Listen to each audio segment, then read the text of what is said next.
Réunion Actualité. Bonjour à tous, on bat le pavé ce matin. L'intersyndicale s'attaque à la question des salaires, du pouvoir d'achat ou encore de l'égalité homme-femme.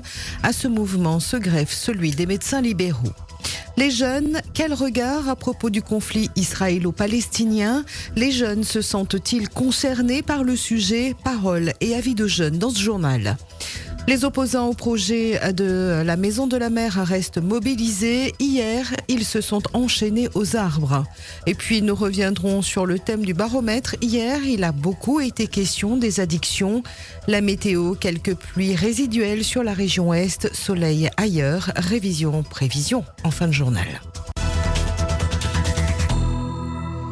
Vendredi 13 octobre, jour de manif, l'intersyndicale s'attaque à la question des salaires, des pouvoirs d'achat ou encore de l'égalité homme-femme. On bat le pavé à partir de 9h ce matin. 2 défilés sont prévus. L'un à Saint-Denis, l'autre à Saint-Pierre.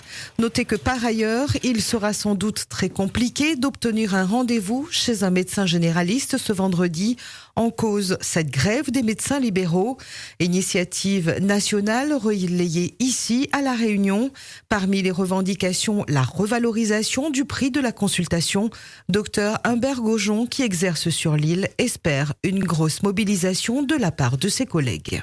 Je pense qu'à La Réunion, le mouvement devrait être bien suivi. Il faut comprendre que c'est un mot d'ordre d'arrêt de toute activité de médecine libérale. Donc c'est un mot d'ordre pour l'arrêt des consultations. C'est un mot d'ordre pour l'arrêt des gardes et des urgences. Bon, excepté pour les urgences vitales. C'est un mot d'ordre d'arrêt d'activité dans les cliniques pour la réalisation d'actes techniques. Donc ce mouvement se doit d'être dur et prolongé. Il faudra que les médecins réunionnais le comprennent bien. Il faut espérer que la population réunionnaise le comprenne bien pour qu'il se solde par sa réussite. Sa réussite sera la reprise d'une médecine libérale de haute qualité où les jeunes médecins seront enclins à s'installer alors qu'actuellement vous avez une fuite des jeunes médecins. Sur 10 généralistes, il y en a seulement 9 qui rejoignent la médecine libérale. C'est bien ce qu'il faut comprendre. Voilà. Et toujours sur le thème de la santé, j'ajoute que le salon Run Santé ouvre ses portes aujourd'hui à la Nordève. L'entrée est gratuite, 3 jours pour parler santé. Faire un point de situation sur la santé à La Réunion. Notre île a-t-elle suffisamment de soignants? Quels enjeux pour l'avenir? Pour les années à venir, les enjeux de la santé risquent de prendre une place de plus en plus importante. Gérald Darmanin a annoncé hier l'interdiction de toutes les manifestations pro-palestiniennes en France.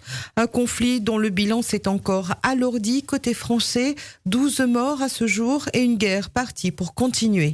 Le conflit israélo-palestinien est dans toutes les conversations. Alors, comment les jeunes vivent-ils cette actualité? Est-ce qu'ils s'y intéressent au moins? On leur a posé la question. C'est un conflit entre les Palestiniens et qui? Moi, j'en sais rien du tout, j'en ai jamais entendu parler. Ça doit être quelque chose d'important, un peu comme la guerre en Ukraine, ce genre de choses, qu'on devrait peut-être savoir. C'est passé aux infos? Je sais pas. J'en ai pas entendu parler, moi, personnellement. Ça m'intéresse pas. J'en sais rien, en fait, j'ai pas eu d'infos ou quoi que ce soit. Non, on n'en parle pas en cours. Je savais même pas, en fait, qu'il y avait des problèmes au Moyen-Orient, en fait. J'ai pas dû voir l'info passer. Par exemple, je suis en BTS et on a des cours de culture générale, sauf que, on n'en parle pas. Je suis sur TikTok, mais je sais pas quoi dire. Le truc entre Jérusalem, là, la partie, en fait, c'est séparé en deux. Il y a la Palestine et l'Israël. Ils se battent entre eux pour conquérir Jérusalem. Comme je suis musulmane, ça me fait beaucoup de la peine parce que c'est nos frères. Donc, de les voir souffrir, c'est dur. L'actualité, un sujet qui ne semble pas vraiment intéresser nos jeunes. La Maison de la Mer, la tension monte. Hier matin, les opposants au projet de la Maison de la Mer ont décidé d'aller un peu plus loin dans leurs actions. Alors qu'ils campent sur le site depuis 15 jours, certains ont décidé de s'enchaîner aux arbres hier matin. Badamier et Filao qui allaient être non pas abattus mais déplacés. Le maire Bruno Demen s'est rendu sur place ainsi que la police municipale et les gendarmes. Et ce riverain de Saint-Leu, lui, a assisté aux événements. Il raconte. Il y a un événement qu'on ne voit pas tous les jours. Il y a des gens qui sont attachés aux arbres parce qu'il y a des élagueurs pour couper les arbres sur le port. Donc ils ne veulent pas. C'est pas un événement que tous les jours on voit. Il y a des gens qui se sont attachés aux arbres. Il y a des personnes dans les arbres en haut. Et il y a le maire et sa troupe, la gendarmerie et tout. Ils sont en train déjà, il y a une dame qui s'est fait, comment dire, attrapée par les jambes par un gendarme. Et la dame, elle est en robe, donc vous voyez le genre de spectacle. Il y a des opposants qui sont là depuis l'ouverture du projet. Ils sont rentrés sur le chantier pour défendre les personnes, de couper les arbres qui sont sur le bord de la mer, là. Un feu de broussailles très tôt ce matin sur la route des Tamarins. Pas de bilan pour l'instant. Le feu nous a été signalé à la hauteur de Stella. La broussaille s'est enflammée. Un motard blessé hier à Saint-Pierre. L'accident s'est produit dans le secteur de Terre-Rouge. Un motard a été vu à terre, médicalisé sur place. La route a dû être fermée momentanément à la circulation pour permettre l'intervention des secours. Peu d'éléments ce matin sur l'origine de la perte de contrôle. Témoignage dans ce journal. Le motard, il est au sol, il est à terre. Donc là, la police sont déjà sur place. Ça a été pris en charge. Ils sont en train de s'occuper de lui, mais ils sont en plein milieu de la route, en fait. Il y a un accident quand même assez grave sur un bon rond-point de la Carpine. Ça a l'air d'être quand même assez grave. Il y a la SAMU, tout et tout en place. Je vois qu'il y a les policiers qui ont dirigé les voitures vers la sortie de l'hôpital de Terre-Sainte. Oui. Voilà, là, la circulation est carrément coupée dans les deux sens. Donc, voilà. La circulation est arrêtée dans ce sens-là, Pierre-Saint-Joseph. Et c'est complètement bouché. L'hôpital, en haut, partout. En fait, c'est bouché tout autour. Alors voilà. Freedom, il est 6h39. En bref, un ancien fonctionnaire du tribunal de Saint-Pierre délivrait des faux papiers. L'ancien directeur de greffe à la retraite depuis 6 mois est soupçonné d'avoir délivré des faux certificats de nationalité à des ressortissants étrangers. Les enquêteurs ont relevé 47 dossiers suspects. Les faux papiers se monnayaient 5 000 €. L'ancien directeur de greffe du tribunal de Saint-Pierre a été écroué. À Madagascar, l'élection présidentielle est reportée, un report d'1 semaine par décision de justice. 13 candidats sont en lice pour cette élection, dont le président sortant, Andry Rajoelina. Depuis plusieurs jours, la campagne présidentielle est émaillée de manifestations des candidats. Un des candidats a été blessé, une opération de dispersion par les forces de l'ordre. Son état a nécessité une évacuation sanitaire vers l'île Maurice.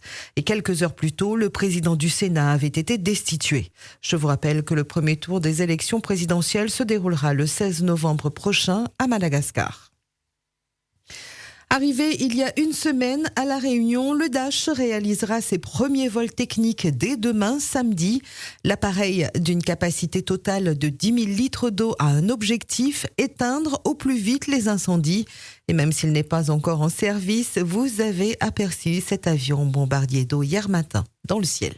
Le Dash en routière. Ah oui, ce matin, moi, il y a eu entre 2 ponts d'île sur un câble. J'étais en reconnaissance. Pas de largage, j'avais pas de feu, quoi, rien. C'était entre 9h15, 9h30. Ça, c'est bien là, m'a bien regardé. Là, monte dans les rampes, les hélicoptères, ils montent pour aller déposer les affaires pour des gens dans les remparts. Là, en première loge, nous, sur le Waki, là, sur la rivière, là, parce que quand il décolle puis à fond, il y a souvent du monde là, mais depuis la semaine dernière, il pense que la DIL partit en reconnaissance, hein, sur aussi la hausse ou autre, parce qu'il a fait au moins 2 voyages ce jour-là. C'est par là, vendredi ou samedi, ça me croit. Il rassure moi, oui et non, parce que bien souvent, quand le Dash arrive comme ça, là, bon, je me dis, j'en profite pour mettre le feu, mais il connaît pas vraiment, parce que, la remarque, à chaque fois que le Dash arrive, là, le feu, il prend un peu plus que d'habitude. 3 AESH au lieu d'une.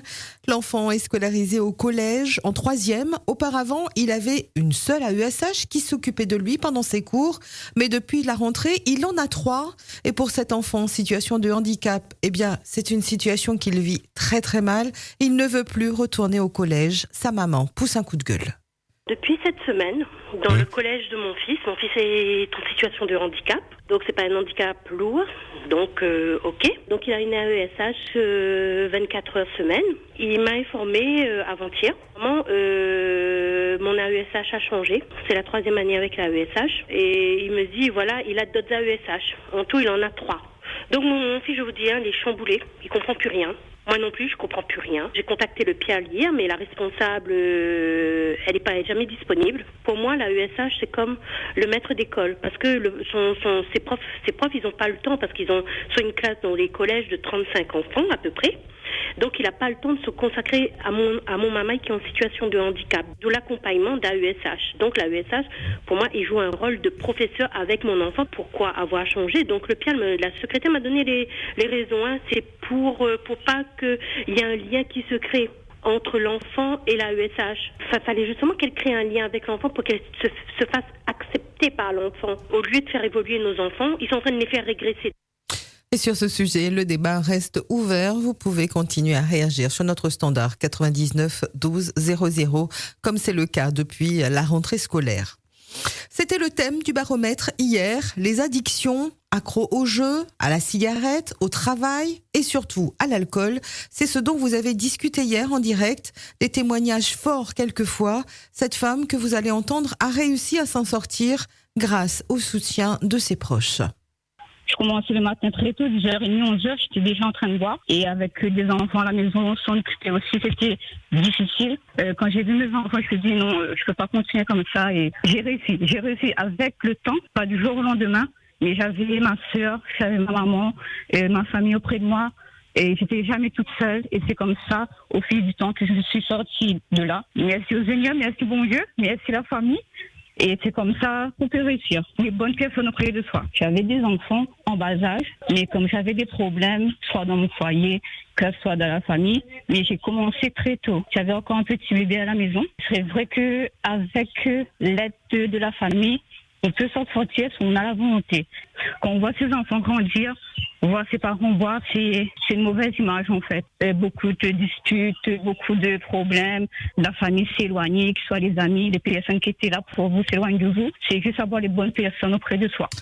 Et il y a d'autres addictions moins graves, celle-ci, celle de se ronger les ongles. Vous en avez parlé là encore.